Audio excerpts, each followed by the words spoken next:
In de achterliggende lezingen ging het voortdurend over woorden als kennis, inzicht, logos, ratio, verstand, theoria. Ik heb er allemaal nog wel meer genoemd.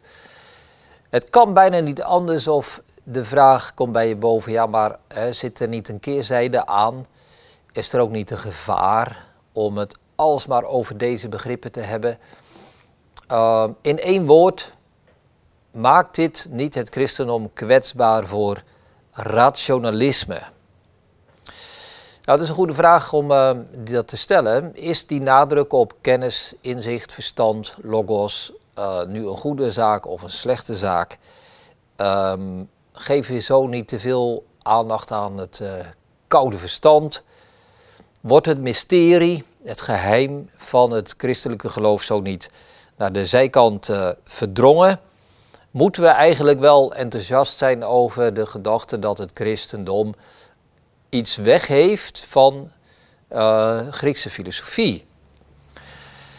Nou, om daarmee te beginnen, het christendom heeft wel degelijk heel veel kritiek gehad. Op Plato, op Aristoteles, op de Stoa. Het is echt niet zo dat het christendom zonder enige vorm van kritiek of van bezinning alles heeft overgenomen wat Aristoteles gezegd heeft, of wat Plato heeft gezegd, of wat de Stoa zegt. Integendeel, als ze al dingen over hebben genomen, is het altijd eclectisch, zoals dat heet. Dat de delen worden uitgehaald en dat de rest niet wordt overgenomen. Dus het christendom is wat dat betreft altijd wel kritisch geweest en heeft zichzelf als een andere filosofie gepresenteerd. En zoals ik een paar keer heb gezegd, ook opgeroepen tot bekering. Dus wat dat betreft is er wel degelijk kritiek. Maar zeg je, dat is niet wat ik bedoel. Het gaat mij erom of niet het Griekse denken, de Griekse filosofie fout zit. Is niet de Griekse manier van denken rationalistisch? Moeten we daar niet van af, omdat het te veel aandacht geeft aan de reden en wellicht een vorm van hoogmoed is om te denken dat de menselijke geest dit allemaal kan begrijpen? Moet er niet meer ruimte zijn om niet te weten? Waar blijft de notie van de zonde en de invloed van de zonde op de mens? Wordt er niet veel te positief over de mens gesproken en gedacht? En is het spreken van de Grieken niet te onpersoonlijk als het over God gaat? Enzovoort, enzovoort. Je kunt er nog wel meer vragen bij bedenken. Mensen vatten dat nogal eens samen met het Griekse denken of de Griekse filosofie. Soms hoor je de opvatting, we moeten niet Grieks denken, we moeten Hebreeuws denken of we moeten Bijbels denken. Ja, ik vind dat altijd een lastige uitdrukking, want hoe je het went of keert, het Nieuwe Testament is in het Grieks geschreven. Als het Griekse denken fout is, dan ja, als dat in de taal zit of zo en tegenover het Hebreeuwse denken wordt geplaatst, wat doe je dan met het Nieuwe Testament? Dus, maar goed, ik ga er niet vanuit dat mensen het op de taal gooien en echt de inhoud van de filosofie bedoelen, de manier waarop de Griekse filosofie ten opzichte van ontologie, epistemologie, axiologie staat. Ik denk dat dit niet to the point is. Allerlei vormen van kritiek mogen wat mij betreft vooral gewenst. Maar om het zo massief en zo alomvattend in te zetten, dat gaat toch te ver. Of beter gezegd, het is niet ter zake. Want ik ga maar weer terug naar wat ik al vaker heb gezegd in deze serie. Wat is de vraag waar we voor staan? De vraag is deze: er is een werkelijkheid, een wereld buiten ons, een realiteit. En onze menselijke geest is in staat om iets van die wereld te kennen. Er ligt een structuur in de wereld en wij zijn op een wonderbaarlijke manier, die we niet goed verder kunnen uitdiepen, in staat om die structuur te begrijpen en te kennen. En dat precies noemen wij de ratio. Dat is het bijzondere van de mens. En dat moeten we natuurlijk niet prijsgeven. Dat is zo wezenlijk.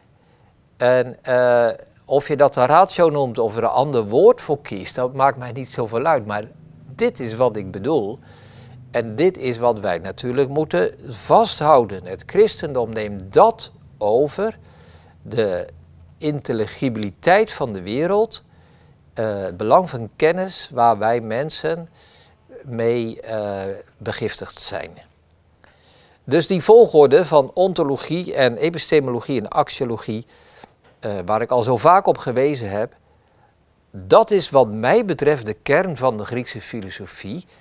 En daar moeten we bij aansluiten. En als je dat prijsgeeft, dan betaal je een prijs die veel te hoog is.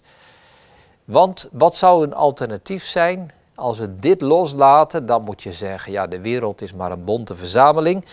Dus een wilde, redeloze, wispelturige chaos waar we geen greep op hebben. We zijn eigenlijk niet anders dan dieren die maar met losse situaties omgaan.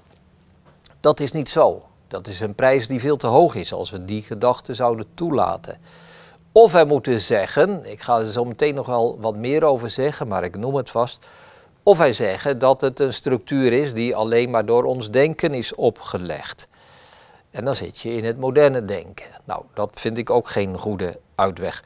Dus als het over dit centrale punt gaat van van het Griekse denken, dat door de christelijke filosofie is overgenomen, dan sta ik daar helemaal achter. We moeten dat niet bekritiseren. We moeten er vast aan houden dat wij mensen een levensbeschouwing kunnen hebben, theoria, dat wij theoretisch inzicht hebben, dat wij verlangen om te weten en dat die kennis ook werkelijk mogelijk is. Wij mensen zijn in staat om de wereld buiten ons te kennen. Dus er is van alles mogelijk als het gaat om kritiek op de Grieken. En het is ook niet zo dat ik Plato of Aristoteles of wie dan ook door dik en dun verdedig, helemaal niet. Maar dit is wel heel wezenlijk, die samenhang van ontologie en van epistemologie. Er zijn nog meer punten die ik in overweging geef. En ik sluit aan bij wat ik eerder zei en ik herhaal zelfs sommige dingen die ik vaker heb gezegd. Eén daarvan is dat de vroege kerk zichzelf zag als voorstanders van philosophia Christiana. Dus ik vind die aansluiting bij de vroege kerk wel wezenlijk. We zouden hen allemaal afwijzen en aan de kant gooien als we zeggen dat zij geen filosofie hadden mogen bedrijven. En hoe dat in concreetheid uitwerkte, laat ik dat toelichten aan de hand van een voorbeeld van Augustinus. In zijn boek De Belijdenissen, de Confessiones. Dan vertelt hij dat de christenen met regelmaat de vraag krijgen, joh, hoe zit dat dan in jullie filosofie, jullie christelijke filosofie? Wat deed God voordat hij de wereld heeft geschapen? En dan moet je weten dat de Grieken dachten dat de wereld eeuwig is, geen begin heeft. Dus die gedachte van een schepping vonden zij een vreemde opvatting. En zij stelden die vraag aan christenen. Nou zeiden sommige leraars, sommige dominees in die tijd, dan moet je maar tegen hen zeggen, als mensen die vraag aan jou stellen, toen maakte God de hel voor die trotse geesten die zo'n vraag durven stellen. Nou, Augustinus vermeldt dat in de Confessiones. En het wordt nog wel eens verteld alsof dit de eigen opvatting van Augustinus is. Tot mijn eigen spijt eigenlijk kom ik dat ook tegen bij Luther. Luther vertelt ergens dit fragment en hij zegt, en Augustinus die zei, dan moet je maar antwoorden dat. Maar dan heb je toch niet goed gelezen, want dat is pertinent niet wat Augustinus wil. Hij maakt zich juist boos over die reactie. Hij zegt, je kunt er een grapje over maken. Je kunt zeggen, God maakte de hel voor de mensen die zulke vragen durven stellen. Hij zegt, maar het is een eerlijke vraag. Het is een goede vraag. En je doet jezelf geen recht. En je doet die zoekende, vragende mens geen recht. Als je niet die vraag serieus neemt. En dan vertelt hij dat hij in zijn eigen leven jarenlang weg is geweest bij het christendom. Zijn moeder was christin, maar hij zelf heeft heel lang in de wereld van de Manicheërs gezeten. Een bepaalde stroming, een dualistische opvatting. En hoe komt dat, zegt hij, dat ik daar verzeild raakte en na 10 jaar van mijn leven gezeten heb? Dat is omdat de Manicheërs, zegt hij, wel antwoorden gaven op mijn intellectuele vragen. En de christendom gaf ze niet. Of in ieder geval, ik hoorde ze niet. En ik denk dat ditzelfde nu nog steeds voorkomt. Als jij als lid in de gemeente je vragen hebt en te horen krijgt, ja, maar redeneren is de rede eren, dat moet je niet doen. Ja, dan stel je een goede vraag en die wordt niet gehonoreerd. En ik denk dat er ook nu nog misschien wel meer mensen zijn dan wij doorhebben die om deze reden het christendom loslaten en verlaten, of in ieder geval niet als een serieuze life option zien, omdat het christendom, in ieder geval in de contacten die ze hebben, te weinig antwoorden geeft. Er zijn helaas kerken waar je geen filosofische vragen mag stellen en waar je, om zo te zeggen, altijd maar in de eerste versnelling moet blijven rijden en nooit mag doorschakelen naar de tweede, de derde, de vierde, vijfde of de zesde. En dat is buitengewoon vermoeiend.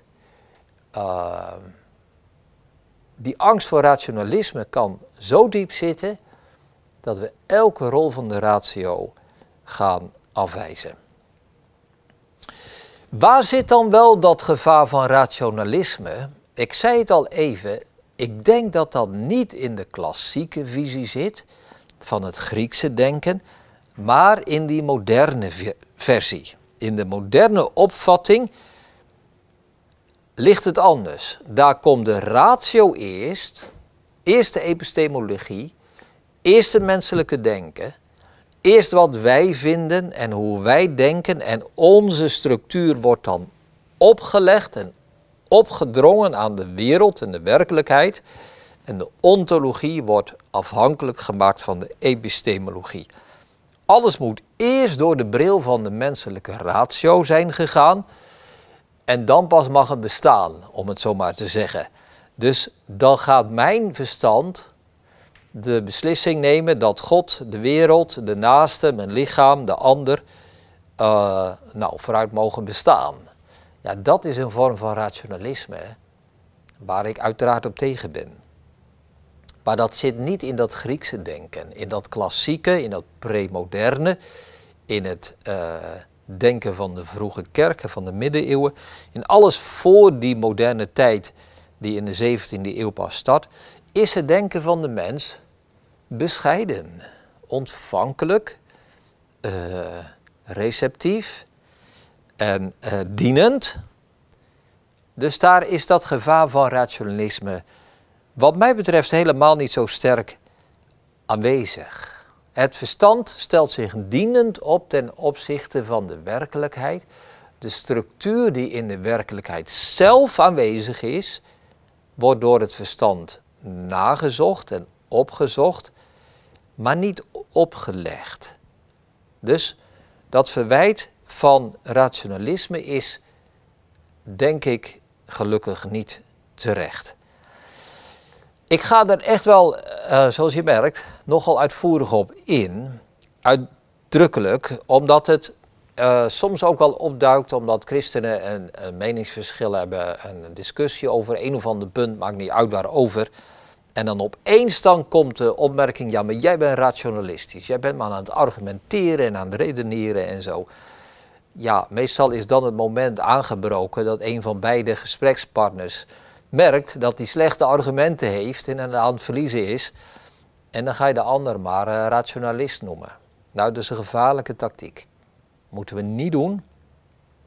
Wat er dan wordt gedaan, feitelijk, is dat er wordt gezegd, ja hoor eens, we hebben hier de ratio, de reden, het verstand. En we hebben hier het geloof. En als we het over geloof hebben, dan moeten we de ratio mijden. De buiten houden. De ratio is een gevaar. ja, wat doe je dan? In feite ga je mee in dat moderne denken, waar de ratio eerst staat en waar er voor het geloof eigenlijk geen plaats is. Dus dat moeten we ons wel realiseren als we zo denken. In dat moderne denken zie je die tweedeling. De ratio levert kennis op en het geloof is blinde goedgelovigheid. Daar zit geen kenniselement in, daar zit geen inzicht in, daar gaat het niet om verstand, maar daar gaat het over allerlei andere dingen. Ja, dat is het moderne denken en niet het premoderne en niet het klassieke denken. Ik heb in de vorige lezing gezegd, een beetje tussendoor, maar ik heb het wel gezegd en ik herhaal het nu. Geloof past in die structuur van andere woorden, van logos, van theoria, van inzicht, van kennis, van verstand, van ratio. Daar hoort geloof bij. Geloof is voor waarhouden wat God zegt. Geloof is als het ware dezelfde receptieve, ontvangende manier ten opzichte van bovennatuurlijke kennis, van openbaring, als wat het verstand doet ten opzichte van natuurlijke kennis. Dus het past bij elkaar. En we moeten daar geen tegenstelling van maken, maar het geloof zien als iets dat past bij het geheel van de menselijke ratio, van de menselijke denkstructuur. En het is niet snel rationalistisch, als we maar blijven in de structuur van het Griekse denken, van de vroege kerk, van heel de klassieke benadering. Nou, weet dus wat je doet als je kritiek geeft op de redelijkheid en de begrijpelijkheid van het christelijke geloof. En die gedachte, dat redeneren, nadenken, diep nadenken, conclusies trekken, streven naar helderheid en inzichtelijkheid, dat gevaarlijk zou zijn voor de kern van het geloof. Ja, dat staat haaks op zoveel uit de christelijke traditie. Het hoort eigenlijk veel meer bij de Oosterse en de mystieke tradities dan bij het christendom. Er staat in Romeinen 12 een tekst, daar staat in de vertaling, in het Nederlands wordt daar gesproken over de redelijke godsdienst. En er staat in het Grieks het woord logisch, logike, logisch, de logische godsdienst. En ik heb het al vaker gezegd, maar dat woord logos, dat gaat over verklaring, inzichtelijkheid, begrijpelijkheid. Er is een bekend theologisch werk over het christendom en dat heet ook de redelijke godsdienst. Nou, dat is mooi gezegd, dat is goed samengevat. Er kan een verkeerde kijk zijn op het menselijke verstand. We moeten het niet doen alsof het het enige is, want wij als mens zijn meer dan ons verstand. Maar we hebben verstand gekregen en het geloof zoekt naar inzicht. En we moeten dus niet het redelijke kind met het onredelijke badwater weggooien.